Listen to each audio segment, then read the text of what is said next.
샬롬 할렐루야. 성경을 보면 처음에는 재앙들이 아주 작은 것으로부터 시작됩니다. 작은 재앙들을 당하고도 회개하지 않으면 점점 더 재앙이 커지다가 결국은 죽음에까지 이르는 것입니다. 맨 처음 재앙은 피의 재앙으로 모세가 손을 펴니 온 애굽의 하수가 피로 변하여 물속에 고기가 죽고 온 나라 안에 악취가 진동하며 애굽 사람들은 마실 물을 얻기 위해 급히 우물을 파야 했지요. 그러나 애굽의 술사들도 물을 피로 변하게 하는 것을 본 바로는 마음을 강팍히 하여 모세를 듣지 않으므로 애굽에는 두 번째 재앙이 임하게 되었습니다. 모세의 말대로 하천에서 수많은 개구리 떼가 올라와 거리마다 가득할 뿐 아니라 집집마다 방 안, 침대 속과 부엌의 음식 그릇 안까지 넘쳐나게 되었지요. 마침내 바로는 모세를 불러 개구리 떼를 없애주면 이스라엘 백성들 내보내겠다고 약속하지만 일단 고난을 모면하고 나자 다시 마음이 변합니다. 이제 세 번째로 아론이 모세의 지팡이를 들어 땅에 티끌을 치니 이 티끌이 변하여 다 이가 되었고 수많은 이가 사람과 생축에게 기어 올랐지요. 애굽의 술사들이 이 일을 따라해 보고자 했지만 자신들은 할 수가 없었습니다. 그 전에 물을 피로 변하게 하거나 개구리를 물에서 끌어내는 일들은 술사들도 어느 정도 흉내낼 수 있었지만 땅의 티끌을 생명체인 이로 변하게 하는 일은 창조주 하나님만 하실 수 있는 영역이었던 것입니다. 이를 통해 술사들은 바로에게 이는 하나님의 권능이니이다 라고 고하지만 여전히 바로는 자기 고집을 굽히지 않았고 애굽에는 계속해서 네 번째 재앙인 파리의 재앙이 임합니다. 애굽 전역의 백성들의 집은 물론 신하들의 집과 바로의 궁중도 완전히 파리떼로 뒤덮인 것입니다. 여기서 피, 그 다음에 개구리 이런 말씀드려 이 있잖아요. 기어다니는 이 어릴 때 저가 이제 어릴 때 이들이 많이 있죠. 이제 친척 집에 갔을 때는 이제 속옷을 다 내복이죠. 해가지고 그 이를 어떻게 잡으시냐면 호롱불이 있죠. 그 호롱불에다가 이제 옷깃에 이게 따다닥 붙은 거 뜨드득 해서 태우세요. 그것이 있었습니다. 그런 식으로 우리한테 이와 같이 막 성가시게 하고 가르치게 하고 주변에 그런 일들이 있어요. 이걸 어떻게 태워야 돼? 성령의 불로, 기도로 불가지하는 겁니다. 우리 주변에 이와 같은 그런 존재들이 있어요. 우리 주변에 성가시게 하고 가르치게 하고 따끔따끔하고 하여튼 그런 재앙들이 있을 수 있어요. 그때는 성령의 불로 태우는 거 막 불같이 기도하는 겁니다.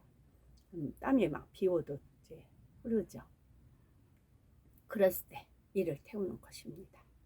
그런 재앙들이 임했을 때는 성령의 불로 호롱불로 태우듯이 그걸 태우는 것입니다. 다음에 파리. 자, 파리는 어디부터 시작이 될까요?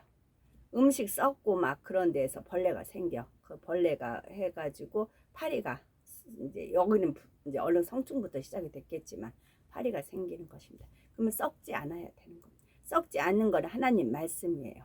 영원히 변치 않는 것은 하나님 말씀만이 변치 않는 것입니다. 말씀으로 무장을 해야 되는 것이고요. 바로는 다시 모세를 불러 파리떼를 없애주면 이스라엘 백성들을 보내리라 하지만 파리떼가 사라지자 이번에도 약속을 지키지 않습니다. 이로 인해 다음에는 악질의 재앙과 독종의 재앙이 임하여 사람들은 물론 온 애굽의 생축들까지 고통을 받습니다. 그 다음에 불 섞인 우박이 하늘에서 떨어져 전국의 농사를 다 망치게 되고 집 밖에 나와 있던 짐승이나 사람이 다 죽어야 했습니다. 그나마 우박의 재앙에서 남아있던 작물들도 다음에 임한 메뚜기의 재앙으로 다 사라졌지요. 엄청난 재앙이 연달아 임할 때마다 바로는 이를 면하게 해주면 백성들을 놓아주겠다 하지만 재앙이 사라지면 매번 마음을 변개합니다.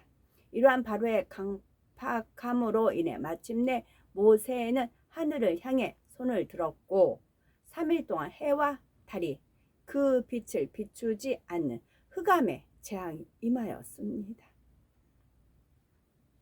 그러면 이러한 재앙들이 우리와 무슨 상관이 있기에 자세히 설명해 놓은 것일까요? 물론 이는 하나님의 크신 권능이 모세를 통하여 애굽 전역에 임한 것을 기억하기 위한 까닭이기도 하지만 오늘날 우리에게도 교훈이 되는 귀한 영적 의미가 담겨 있는 것입니다. 하나님께서는 애굽왕 바로를 통해 사람들이 왜 재앙을 만나며 고난에서 벗어나는 길을 무엇인지를 제시해 주고자 하셨던 것입니다. 애굽은 영적으로 죄악이 가득 찬 세상을 의미하므로 애굽 사람들이 당했던 재앙은 곧 오늘날 인류 가운데 나타나는 모든 고난을 총체적으로 나타냅니다. 먼저 피해 재앙은 생활에 꼭 필요한 식수로 인해 고통받는 것이니 가정이나 직장과 같이 일상 생활의 현장에서 일어나는 성가신 시험들이 여기에 해당됩니다. 개구리의 재앙은 가정과 직장 등의 전반에 사단의 역사가 나타나는 것이고 이의 재앙은 아무것도 아닌 티끌처럼 드러나지 않게 잠재되어 있던 문제들까지 표면화되어 괴로움을 주게 되는 것입니다.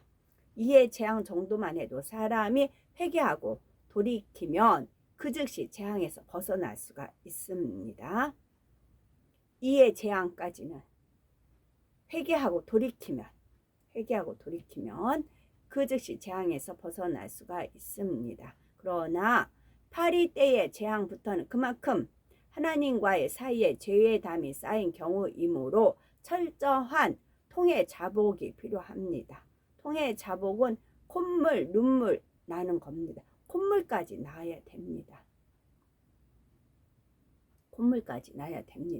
파리가 여기저기 다니면서 질병을 옮기는 것처럼 여기저기서 쌓은 죄의 담들이 있을 때 특히 비진리의 말을 통해 범죄한 것이 많으므로 질병이나 재앙으로 드러나는 것이지요.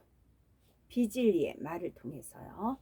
또한 악질의 재앙은 속으로 발병하는 큰 질병들을 말하고 독종의 재앙은 겉으로 드러나는 병으로까지 발전되니 더욱 병이 심해진 것을 의미합니다. 사업터나 일터에 물질에 큰 손상을 입은 사람은 우박의 재앙을 당한 것이요. 이에 더하여 완전히 망해버린 정도로 치명적인 손실을 입을 때는 메뚜기의 재앙에 해당합니다. 거기서 더 심해지면 삶의 모든 분야에서 소망이 끊어지고 앞날이 깜깜해지는 흑암의 재앙이 있고 그래도 돌이키지 않으면 장자의 재앙, 곧 사람의 생명까지 끊어지는 재앙을 당하게 되지요. 이처럼 한 단계 한 단계를 거칠 때마다 재앙은 점점 더 커지고 치명적인 결과를 낳습니다. 그러므로 조금이라도 지혜 있는 사람이라면 한 가지 재앙을 만난다 해도 즉시 자신을 돌아보고 회개하여 하나님 앞에 합당하게 행해야 하는 것입니다. 이렇게 놀라우신 하나님의 권능이 온 애굽에 임하였을 때에도 이스라엘 백성이 거하던 고센 땅에는 재앙이 하나도 임하지 않았습니다.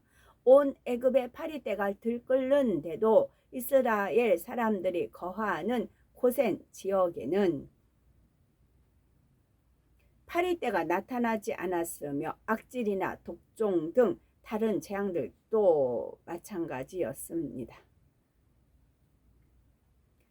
고센 할 때 그냥 쉽게 제가 그냥 제 의미로 풉니다. 고집이 세다. 어떤 고집, 하나님에 대한 믿음, 그것은 우리가 세야 됩니다. 높을 곳일 수도 있고 고집일 수도 있고 세다. 고센 지역, 우리는 각자 고센 지역이 되어야 됩니다. 하나님에 대한 믿음, 하나님에 대한 신뢰, 또 주 예수님에 대한 그런 신실한 믿음, 이건 우리가 고집이 세야 됩니다. 이것은 꺾이지 말아야 됩니다. 나쁜 것이 아니고 높은 거요. 높은 하나님에 대해서는. 악질이나 독종 등 다른 재앙들도 마찬가지였습니다. 특히 비진리와 타협하지 않겠다는 그런 고집, 그런 거는 세야 됩니다.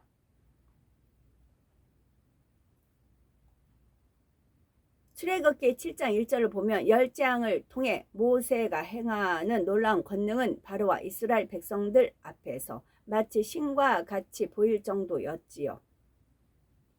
그러므로 전능하신 하나님을 믿는 우리들은 오직 하나님의 말씀에 순종하여 하나님의 섭리를 이루어 드려야 됩니다. 무엇보다도 이스라엘 백성들이 애굽을 떠난 것처럼 속히 죄악에서 떠나 영적인 신부 단장을 마쳐야 되는 것입니다. 오직 믿음으로 행군하여 큰 권세와 능력을 받아 온전한 주역을 이루는 우리가 되어야 되겠죠. 아멘.